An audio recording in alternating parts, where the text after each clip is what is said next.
your feelings? Well, looking forward to the start of a season. Crusaders, of course, were a team that made the playoffs last year, and I think they've built on nicely from that in terms of their off-season recruits, and I'm sure they've got a lot of confidence out of that. We also have a relatively new team in as much as 8 new signings in the off-season, and looking forward to seeing how they now play after a pretty strenuous pre-season, and a pre-season I think we've all enjoyed, and hopefully now we're ready to play. What do you think's Crusaders' main threat, and how you think you're going to counteract that? Well, I think, as I said, I think the way they finished the season is a huge thing, and obviously Jared Sammett's the player of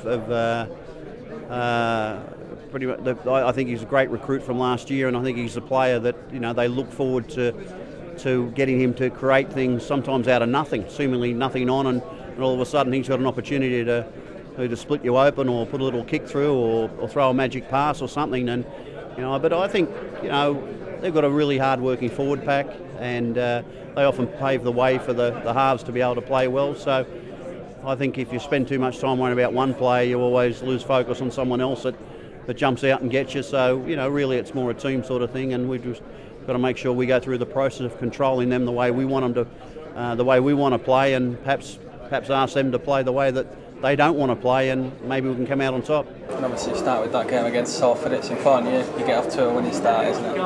Well, yeah, and I'm sure everybody else is saying that as well at every other Super League club, but it's imperative for us to have a really positive start and hit the ground running, particularly with the the 4-point deduction that we received. So it's important we try and overturn that as quickly as possible, and start to move on from that. So the first few games are going to be imperative for us. Well, they have recruited exceptionally well.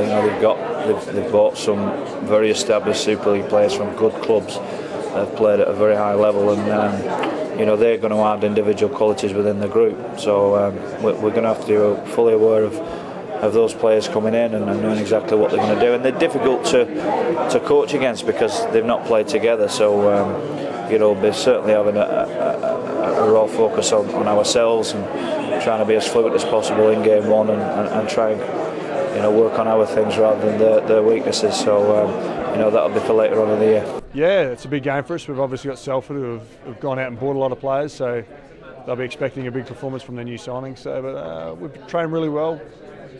We've had a few injuries, but really expecting a big performance from us as a team. Definitely, like every club. So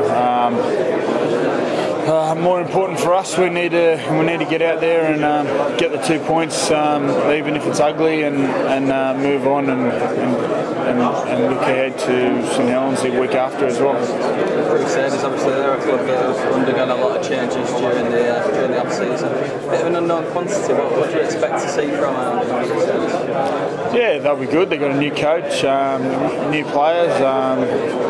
I haven't heard how they trialled or how they went during the trials, but they made the 8 last year, and I'm assuming they're looking to improve on that from last year. They beat us twice at both occasions, so we'll be expecting a tough game. Oh, definitely, first game of the season. It's been a long, hard off season for us, and the boys are really excited about putting in a good performance, and I think you'll see the Crusaders go and give 100%, definitely.